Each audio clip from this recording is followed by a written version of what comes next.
Welcome to Tripura Info News Update. সাংস্কৃতিক বন্ধন এবং জনগণের মধ্যে আদান-প্রদান বাড়াতে বাংলাদেশ ত্রিপুরায় পুরস্কারপ্রাপ্ত চলচ্চিত্র প্রদর্শনের প্রস্তাব করেছে। ডেস্টিনেশন ত্রিপুরা বিজনেস কনক্লেভ ২০২৬ এ বাংলাদেশ হাইকমিশনার এম রিয়াজ হামিদুল্লাহ এবং মুখ্যমন্ত্রী অধ্যাপক ডাক্তার মানিক সাহার মধ্যে বৈঠকের সময় প্রস্তাবটি নিয়ে আলোচনা করা হয়। সিএম স্যারের সাথে কথা হয়েছে মানুষের সাথে মানুষের সম্পর্কের ব্যাপারে।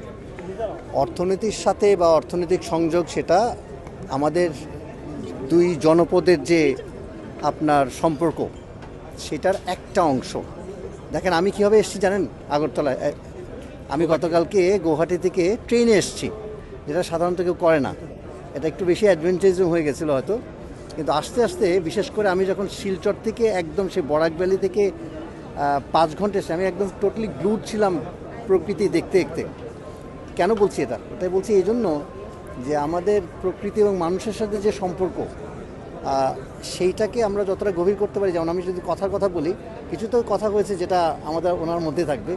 আমি শুরু করেছি যে এটা বলে যে ওনার নাম রতন সাহা না, যে আমরা আজকে একটা ঠিক করেছি একটু আগেই যে দুই দেশের সিনেমা নিয়ে, বিশেষ করে বাংলাদেশের সিনেমা এখানে দেখাবো, যেগুলি ইন্টারন্যাশনালি অ্যাওয়ার্ড উইনিং সিনেমা। যেসব ছবি আমি বলেছি বাংলাদেশিরাও দেখেনি, মানে চলচ্চিত্রের বিনিময় আপনি যে চলচ্চিত্র, বিভিন্ন রকম চলচ্চিত্র, তো আপনি যেটাকে চলচ্চিত্র বিনিময় করছে সেটা না, জাস্ট কোনো কিছু না, কমার্শিয়াল নন কমার্শিয়াল দেখে ওই সম্পর্কটাকে আরও বেশি গভীর করলে তারপরে অর্থনৈতিক যোগাযোগের দিকে আমরা যাবো আসতে। সেগুলো তো চলমান আছেই, এগুলো নিয়ে আমরা দিল্লির সাথে কথা বলছি, কেন্দ্রীয় সরকারের সাথে। এখানে উনি সবগুলো অবগত আছেন। আমরা সেই আলোচনাটা যাতে আমাদের যে যোগাযোগ এবং আলোচনা সেগুলো চলমান থাকে, এখানে কোনো রকম বিঘ্নতার কোনো সুযোগ নেই এবং সম্ভাবনাও নেই। Thank you. আর উন্নত হবে ভাবছেন সম্পর্ক দুই দেশের মধ্যে?